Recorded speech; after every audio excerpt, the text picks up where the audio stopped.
그러면 진짜 이거는 평생 갖고 가도 된다 하는 그런 아파트들, 아파트 불패 법칙, 뭐 그런 적어도 포인트, 이거는 꼭 챙겨야 된다. 이런 거를 고상철 교수님은 그런 어떤 내 투자할 때 아파트 이것만 딱 지키면 적어도 나 손에 안 보고 이거 내가 갖고 간다. 이런 이제 것들 있잖아요.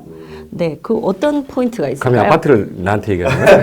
나 네, 아니, 왜냐면, 고상철 교수님 저 파주에 아파트 사시고 그런데 지금. 세상에 제일 좋은 아파트는 파주야, 파주. 살기 좋은 아파트인데 집값이 안 올라요. 근데 저는 그냥 개인적으로 좀 뭐 주택에 대한 어떤 욕망이 많았거나 막 이렇게 주택을 많이 갖고 싶어 했던 사람이 아니었기 때문에 그냥 나는 내가 뭐 잠실하고 뭐 집이 현재 이제 2개는 있는데 그걸 가지고 뭘 팔아야 될 거냐 그러면 당연히 파주 팔죠. 잠실 거 갖고 가야 되거든. 올라가는 속도가 너무 차이가 많이 난 걸 봤기 때문에 사무실 뒤에 보면 이 아파트 레미안 있잖아요. 18년도에 18억인가 그랬어요. 저 얼마 전에 거래된 거 보니까 23억이더라고. 그러니까 5억이 올라간 거잖아. 그럼 이제 5억이 아니라 좀 더 있으면 10억까지도 갈 거야. 차이가 날 건데. 근데 그런 금액 차이가 올라가는 게 지방은 좀 솔직히 많이 못 올라가잖아요. 늦게 올라가고. 그러니까 이제 어쩔 수 없이 이제 지방은 뭐 벌이라는 게 아니라 선택을 한다 그러면 어쩔 수 없이 서울로 가야 되고. 강남 송파 또 이제 서초 보면 어쩔 수 없이 또 강남 아니면 난 송파가 더 좋은 것 같아요. 살기는 저는 강남보다는 송파가 더 좋은 것 같고 그래서 나는 송파에 있는 우리 아파트 끝까지 갖고 가고 교수님 아파트 거기 있으므로 이제 우리 아파트 때문에 사심이 들어가서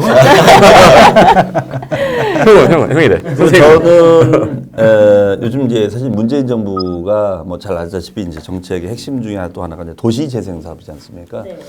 그럼 결론적으로 그래서 제 생각으로 도시 재생을 한다는 것은 이제 구도심을 개발을 하는 거기 때문에 그러니까 사실 박근혜 정부는 이제 신도심 위주의 개발 정책이었잖아요. 그러다 보니까 뭐 임대주택 사업도 하고 뉴스테이 사업도 했었지만은 직주거리, 그러니까 직장과의 거리가 신도심 먼 거예요, 이게.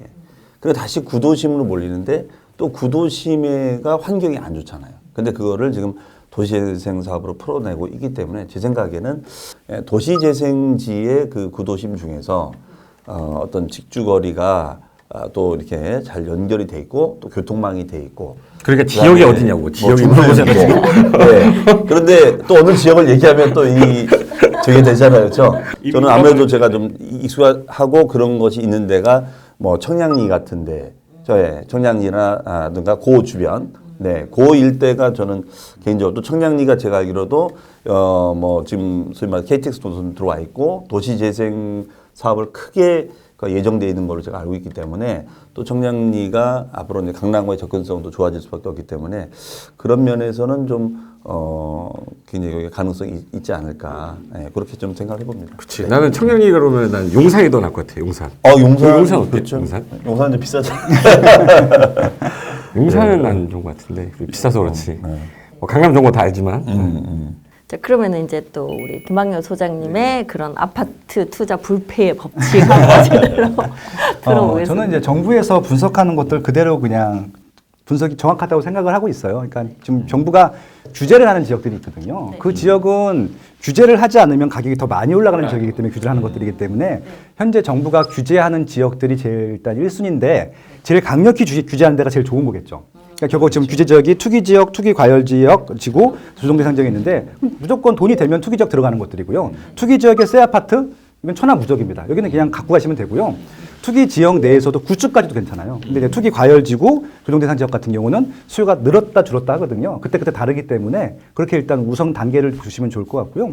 지금 말씀하신 대로 송파구 너무 좋고요. 송파구 같은 경우는 지금 잠실하고 잠실 외 지역이 있는데 이게 잠실이 워낙 월등히 10년 동안 비쌌고 잠실 외 지역이 좀 싸다가 헬리오시티가 입주함으로써 가격을 좀 많이 올려 끌었어요. 그래서 지금 잠실 송파구에도 새 아파트가 들어오면 그만큼 가격이 올라갈 수 있구나. 뭐 이런 것들 좀 보여준 사례이기 때문에 잠실도 서초구나 강남구보다 좀 저렴하거든요. 그래서 미래 가치를 본다고 하면 괜찮을 것 같고요.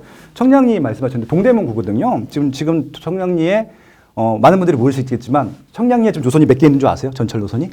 청량리가 꽤 많지? 예, 지금도 6개가 있어요. 모르셨죠? 그래서 지금 6개인데 4개가 더 들어와요. 그럼 10개가 생기거든요. 그러면은 대한민국 철도역 중에서는 여기 제일 많은 겁니다. 그렇죠.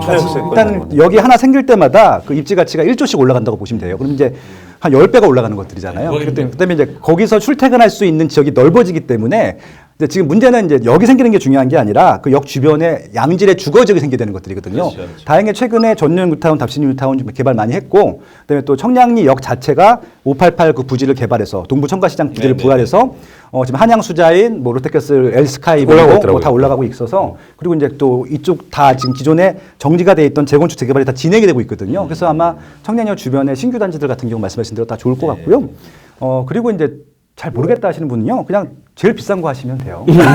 어디가 제일 비싸고 좋냐? 그러니까 이번 총선 결과 보시면요, 서울 25개 중에서 딱 4개구만 빼고 다 싹쓸이 끝났잖아요. 4개구, 강남, 서초, 송파, 용산구. 그 다 알아요, 세상 사람들이. 그렇죠. 그건 투표한 것만 보면 알잖아요. 그럼 서울에서는 그 4개 지역이 완전 안전한 지역이에요. 거기는 신축, 구축 따질 게 없어요. 그냥 그렇죠. 다 안전한 지역이고, 솔직히 마포, 용산, 성동구, 마용, 송이라고 하는데 입지가 달라요. 그러니까 용산은 월등히 좋은 거고, 마포, 용산, 성동구는 따라가는 거예요, 열심히. 새 아파트 만들어서. 근데 용산구, 강남구, 서초구, 송파구는 새 아파트가 아니어도 돼. 워낙 입지가 좋기 때문에. 다른 지역들은 열심히 노력해갖고 호재 만들고 일자리 만들고 교통 만들고 새 아파트 만들어서 따라가는 것들이거든요. 그러니까 그 정도, 그러니까 그렇게 노력을 하는 것들이 보이면 들어가시면 되고, 잘 모르겠으면 비싼 지역 들어가시면 돼요. 용산, 강남 3구.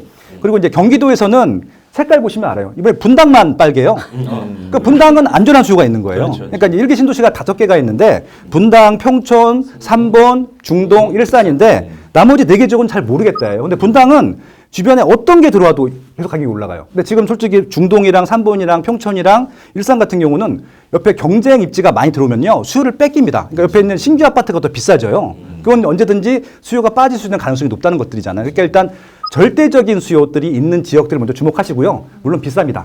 근데 돈이 없으신 분들은 그 옆 지역에 있는 새 아파트들 이렇게, 그러니까 일단 핵심 지역에 도전하시고 돈이 안 되면 옆으로 가셔야지, 싼 지역부터 가격에 맞춰서 들어오시면 절대 안 돼요. 그럼 정답이 아닐 수가 있어요.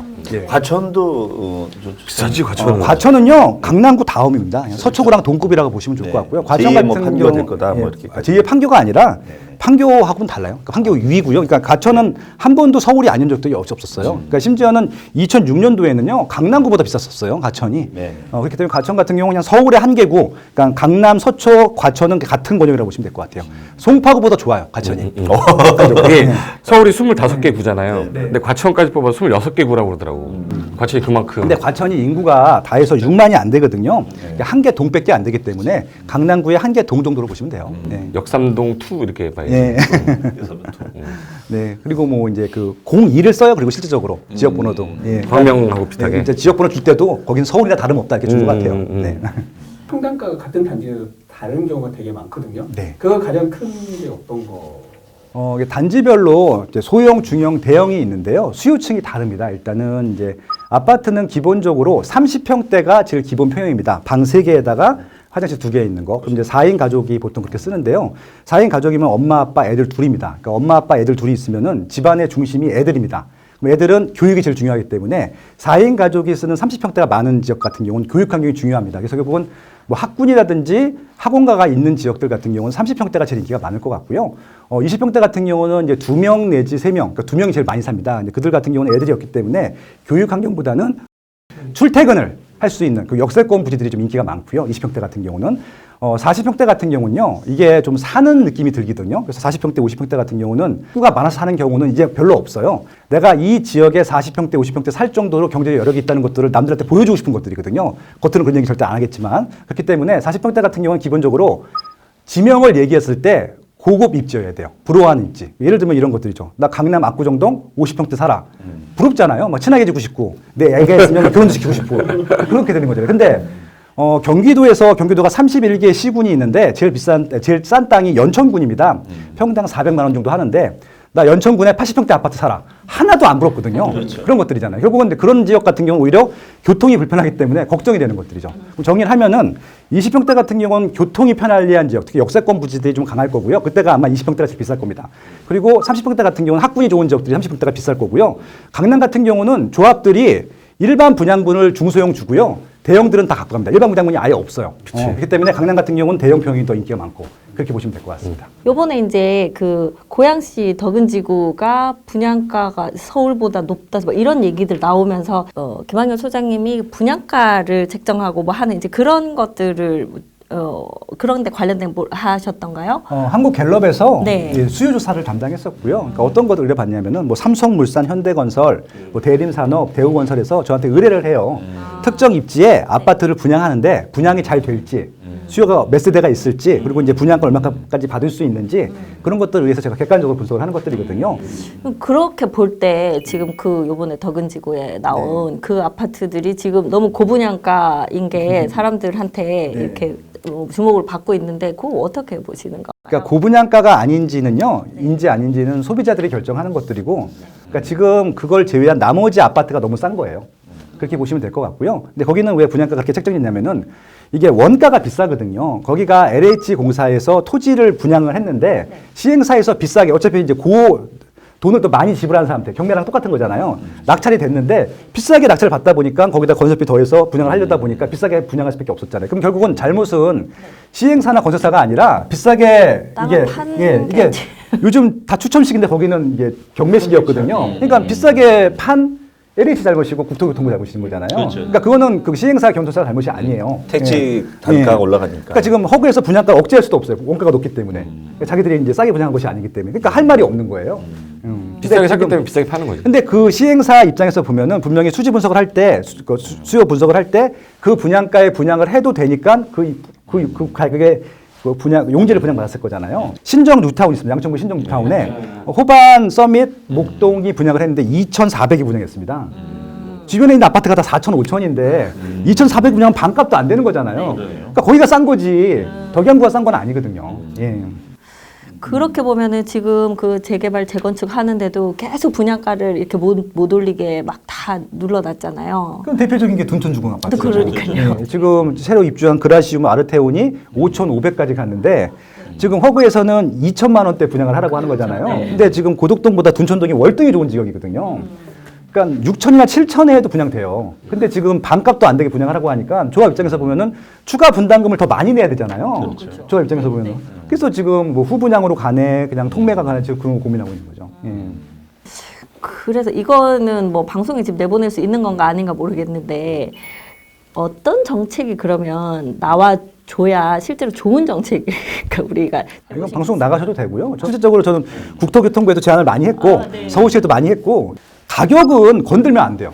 비싸든 싸든 그 시장이 조절을 하는 것들이고 자율경제 맞춰야지. 국토교통부가 할 일은요. 세금 규제하는 게 아니잖아요. 세금은 왜 국토교통부에서 규제하는 게 아니잖아요.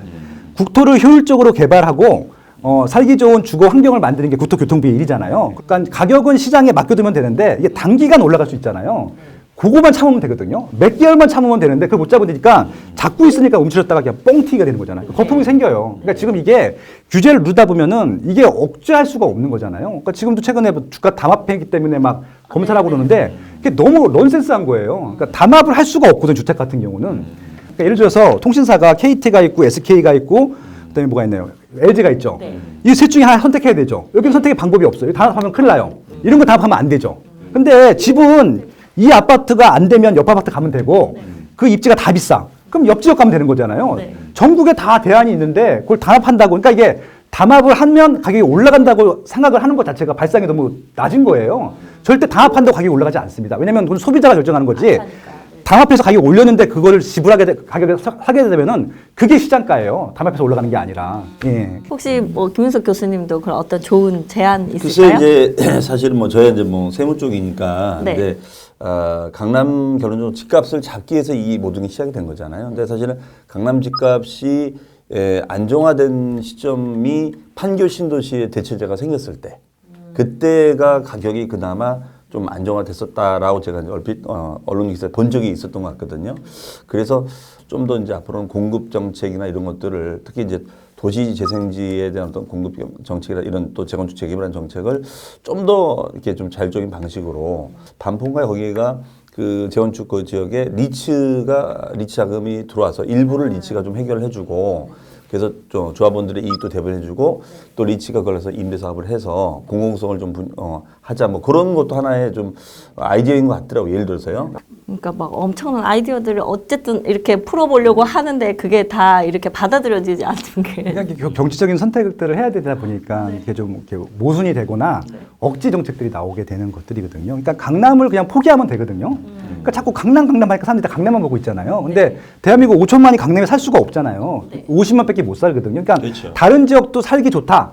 살기 좋게 만들고 있다. 글로 가라. 이렇게 하면 가거든요. 살기 좋게 만들어 놓고 자발적으로 가거든요. 근데 자꾸 강남 하니까 사람들이 강남만 좋은 줄 알고 강남만 보고 있잖아요. 그러니까 오히려 강남 같은 경우는 저희 더 비싸게 해서 돈 없는 사람 들어오지 말라고 하는 게 맞을 것 같아요. 그래서 세금 정말 많이 걷고 세금 왕창 뜯어다가 공공 임대주택 만들고 그렇게 활용하는 게 좋은 것들이잖아요. 오히려 그게 더 자연스러울 것 같아요. 네. 고상철 교수님은 뭐 아이디어. 저는 네. 국회의원이 이제 법을 만들고 정책을 국가가 만드는 건데 저는 그렇게 생각했어요. 어떤 정책이 나오든 간에 찬성하는 자가 있고 반대하는 자가 있거든요.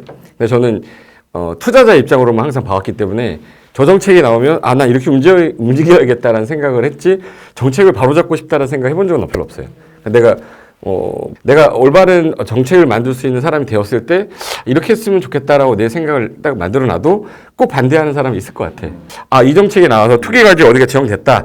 아, 나는 빨리 이사를 가야겠구나. 아, 나는 빨리 집을 팔아야겠구나. 그거를 찾는 게 나는 우리 투자자 입장에서 전 그게 나을 것 같아요. 빠심의 이제 앞으로 지금 그 스마트 튜브 어떻게 뭐 하고 어떤 본인의 목표나 계획 같은 거 이제 있으시면 한번 들어보고 싶어서. 제가 바라는 건 딱 하나예요. 부동산에 대중하고요. 자꾸 부동산을 자꾸 이제 투기꾼, 나쁜 거, 불법행위, 탈세, 탈법 이렇게 보고 있거든요. 그렇기 때문에 주식은 나쁘다고 안 하고 부동산만 나쁘다고 하는 거예요. 이것들이 그동안 우리가 보여줬던 병폐들 때문에 그런 것 같거든요. 그래서 투명하게 하는 활동들을 좀 하고 있는 것들이고요. 그래서 좀 부동산의 대중화, 부동산을 좀 알려주는 것들을 하고 있고 투명하게 거래되는 것들, 그다음에 또 그런 인식들을 좀 좁혀주고 있거든요. 그래서 전 제도권, 그나마 이제 부동산 전문가들은 완전히 좀 꾼으로 보였었는데 진짜 전문가고 연구원처럼 보이기 위해서 그런 활동들을 계속 하고 있을 거고요. 일반 소비자들한테 많이 다가갈 수 있는 역할들을 많이 할 것 같고요. 그리고 또 정책적인 제안도 많이 하고 있습니다. 그건 공공 목적이고요. 정말 대한민국 국민들이 정말 다 잘 살았으면 좋겠습니다. 아무튼 이제 가짜 뉴스가 안 생길 수 있도록 열심히 좀 공공적인 활동하겠습니다. 네. 네, 감사합니다. 자, 오늘 긴 시간 또 이렇게 말씀 감사드리고 랜드프로 부동산 TV 구독과 좋아요. 알림 설정. 감사합니다. 네. 수고하셨습니다.